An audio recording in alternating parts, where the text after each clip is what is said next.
بتبدأ الأحداث بربة الصون والعفاف مدام أليس اللي بتصحى على تليفون من جوزها مستر إيريك، واللي بيطمن إنها هتعرف تجيله بكرة لوحدها، فبتعرفه إنها مظبطة مع جون زميلها علشان يوصلها. وده لأن تاني يوم في الصباح الباكر هيطلعوا على دكتور خصوبة مشهور، لأن نفسهم ربنا يرزقهم بطفل. فهي بتقوله ما تقلقش يا عم إيريك، جون زميل العمل هيوصلني في الميعاد. في اللحظة دي بتشوف جون اللي معاها في نفس ذات الأوضة، وطبعا بيبان إن جون ده مش مجرد زميل عمل ولا حاجة. المهم بياخدها في عربية وبيطلعوا على الطريق، وساعتها إيريك الحرك بيكلمها تاني، لكن المرة دي بتطنشه خالص. وجون بيقول لها ممكن يقف بالعربية لو حابة ترد عليه لوحدها، لكنها بتقوله فكك من اللي بيشكك وكمل سواقة. المشكلة إن جون ما عملش حسابه والبنزين شطب. وفي نفس الوقت ده إيريك الحرك بيبعت للمدام رسالة بيقول لها فيها تغير طريقها علشان الطريق الرئيسي زحمة جدا، وبينصحها تخلي جون يمشي من طريق تاني كويس. ساعتها جون بيسمع النصيحة زي الشاطر وبيغير طريقه، وأول ما بيلمح بنزينة بيقول بس كده جبرت، وبيقف عندها علشان يمون قبل ما العربية تعمل فيهم مقلب وسط السكة. أما أليس فبتقرر تدخل السوبر ماركت وهو أي شوبينج والسلام. وهنا بنشوف إن تانك بنزين العربية عمال يسرب، وتقريبا كل البنزين اللي حطه وقع في الأرض. المهم بتشتري أليس قهوتها المفضلة علشان تعمر الطاسة، لكنها بتستغرب لما مش بتلاقي الكاشير قاعد، فبتسيب الفلوس على المكنة وبتتجه ناحية الباب. ساعتها بتلاحظ إن في نقط دم مغرقين الأرض، وقبل ما تفكر في تحليل اللي شايفاه ده بتتفاجئ برصاص بيتضرب عليها. والرصاصة منهم بتيجي فيها، لكن ربك بيستر وبتيجي في دراعها.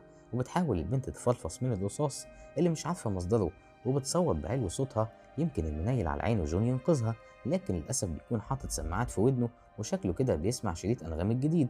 فبتقرر البنت الغلبانة تعتمد على نفسها بدل ما حياتها تروح هدر، وبتحاول تتسحب واحدة واحدة لحد ما توصل لموبايلها اللي وقع منها. لكن يدوب أول ما بتقرب منه الأخ أبو سنايبر ده بيلمحها، فبينشن على التليفون وبيخليه 100 حتة. فبتقول الطيب أحسن وبترجع تستخبى تاني. فين وفين لما بتعرف من كاميرات المراقبة إن المكان له باب خلفي. فجأة بتسمع صوت جاي من لاسلكي شكله كده تبع الكاشير، فبتجري تمسكه وبتلاقي واحد بيسأل على مراته واسمها إيميليا، وشكلها كده صاحبة السوبر ماركت ده.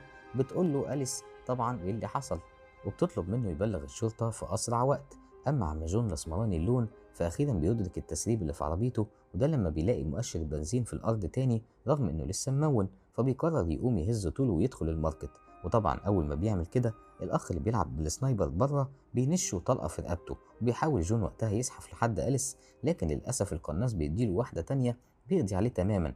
كل ده والأخ اللي بيكلم أليس في اللاسلكي لسه بيسأل إيه اللي بيحصل، وكمان بيكون عايز يطمن على مراته إيميليا. وساعتها إليس بتقول له ده هي تاخدك أنت وإيميليا في يوم واحد، وبتطلب منه يكلم الشرطة، وهو بينفذ كلامها وبيقعد ياخد ويدي معاها بشكل ودي قبل ما يعرفها المفاجأة اللذيذة، وهي إن هو نفسه القناص اللي فجر دماغ جون من دقايق بسيطة، وبيطلب منها تخرج من سكات وإلا هيدخل لها هو. وطبعا هي بترفض، وبتبدأ تحاول ترمي المنتجات اللي في الماركت على مفتاح النور علشان تخليها ضلمة وما يعرفش يشوفها. طبعا المهمة دي بتكون صعبة عليها، خصوصا إنها يا عيني مصابة، لكن ربنا بينجدها لما بتكتشف فجأة إن أرفف المنتجات ليها عجل ممكن تتزق. فبتفضل تمشي بيها لحد ما بتوصل لمفتاح النور، رغم إن عمه صاحب السنايبر بيفضل يضرب عليها رصاص من أول الشارع، إلا إن ربنا بيسترها لحد ما بتضلم المحل فعلا. بعدها بتقعد في هدوء كده وبتحاول تستخدم اللاسلكي في إنها تتواصل مع أي حد يساعدها، لكن للأسف كل مرة بتلاقي إن مفيش حد بيرد عليها غير القناص. وبتبدأ تبص في المكان لحد ما بتلاقي إيميليا لكن ميتة، وبيبان إن إيميليا فعلا مرات القناص المجنون، لكنه قتلها بعد ما اكتشف خيانتها. وبيبدأ يتكلم معاها على الخيانة الزوجية، وهي طبعا سكتم بكتم. أصلا هتتكلم تقول إيه وهي أصلا لسه كانت بتخون جوزها مع أسمراني اللون جون. وللأسف مش بتلاقي أي حاجة تساعدها في المحنة دي، يدوب صورة غريبة لجندي مع بنته وشوية إسعافات أولية كده ملهاش لازمة. فين وفين لما بتوصل لمفتاح عربية جون اللي في جيبه، فبتشغل بيه إنذار العربية يمكن يقدر يعمل قلق في المكان. ساعتها القناص بيقلق وبيفرغ الرصاص في العربية واللي جابه العربية، وبيبدأ يقول لها إنها إنسانة أنانية مهمهاش غير مصلحتها. وهي بتستغرب كلامه وبتقول له إنه ما يعرفش عنها حاجة أصلا، وبتحاول تعالج الجرح اللي في دراعها بأي طريقة. وهوب بيدخل عليها الماركت ضيف جديد وبيقول لها إنه البوي فريند بتاع المرحومة إيميليا، ولما بيشوف جثة حبيبته بيقعد يعيط.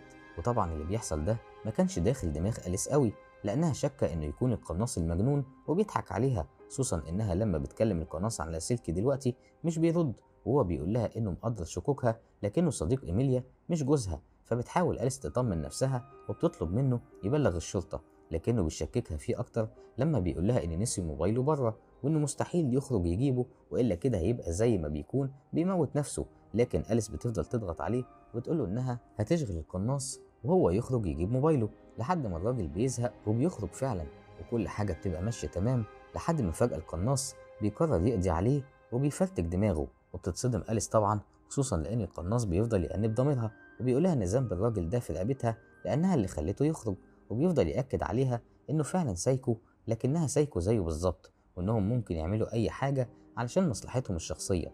وبتتضايق أليس من إنها بتتشبه بالحيوان ده، لكنها بتقرر تسكت وتعمل أي حاجة تنقذ نفسها بيها، زي إنها بتجمع شوية شماسي كده وتحطهم على الإزاز على أمل إن القناص ما يقدرش يشوف كويس وهو بينشن عليها. وفعلا الخطة دي بتمشي كويس، لكن للأسف بتبوظ لما بتلاقي أليس الباب الخلفي مقفول بالقفل، وهنا بتتفاجئ بعربية فيها زبون جديد وصل عند الماركت، لكنه للأسف بيمشي لأنه مش بيلاقي نقطة بنزين في المحطة. وساعتها القناص بيقول لأليس إنه سابه يعيش لأن قلبه طيب ومش بيأذي غير الناس اللي زيها، وخصوصا إنها بتخون جوزها رغم إنها المفروض عايزة تخلف منه، وبيقول لها إن حرام واحدة زيها تخلف وهي أساسا مش موثوق فيها.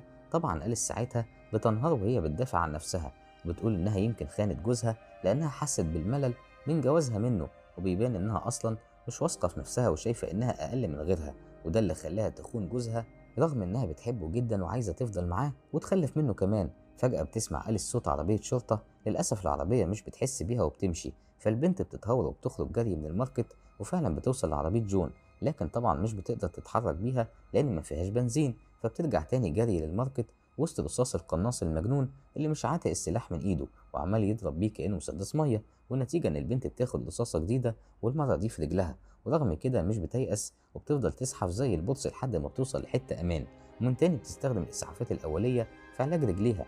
كل ده والقناص على الخط معاها عمال يديها كلام زي الزفت، وهي بتقوم تاني وبتحاول تكسر القفل بتاع الباب الخلفي لكن بتفشل، مش بتلاقي قصادها غير إنها تسمع كلام القناص البايخ اللي بيقول لها إنه كان جندي جيش لكن عقله لسع شويتين بعد حرب العراق، خصوصا إن زمايله راحوا في طيس هناك ومحدش بيجيب سيرتهم لا في برامج ولا مسلسلات. ساعتها أليس بتقول له بكل هدوء إنها مقدرة موقفه لكن أنا مالي، وبتقول له إنها ملهاش ذنب في اللي شافه أو هيشوفه في حياته. فجأة وسط الرغي ده كله بتوصل عربية بزباين جداد، بينزل من العربية ده راجل كبير بشعر أبيض. ساعتها أليس تفضل تشاور له علشان يكلم الشرطة وهو ولا فاهم منها حاجة وماشي بكل براءة، ويدوب أول ما بيلقط منها الكلام بيكون القناص ضربه بالنار. وبتتصدم أليس لكن الأمل بيرجع لها لما بتشوف مرات الراجل نازلة من عربيتها، لكن المشكلة إنها بتشوف جوزها سايح في دمه فبتتجنن وبتفضل تروح يمين وشمال لحد ما القناص بيزهق منها وبينشها رصاصة هي كمان بدل الخيلة الكدابة دي. وبيبان إن عربية الراجل الغلبان ومراته لسه فيها ضحية جديدة، والكارثة إنها طفلة صغيرة وبريئة، والكارثة الأكبر إنها بتنزل من العربية علشان تشوف أهلها. طبعا ساعتها أليس بتكلم عمه القناص في اللاسلكي وبتقول له حرام عليه إنه يموت بنت الصغيرة، فالراجل بكل هدوء بيقول لها من عيني، وبيطلب منها بما إنها جدعة قوي كده بقى تسلم له نفسها مقابل إنه ما يأذيش الطفلة الصغيرة. ساعتها أليس بتوافق وبتطلب من البنت تهرب، لكن البنت بتخاف ومش بتعرف تتصرف. وبعد شوية مناهدات ومناقشات كتير بتدخل البنت لأليس السوبر ماركت، وأليس بتحضنها وبتحاول تطمنها، وبعدين بترجع تاني تحاول تكسر في القفل بتاع الباب الخلفي، والمرة دي الحمد لله ربنا بيسلم والقفل بيتكسر.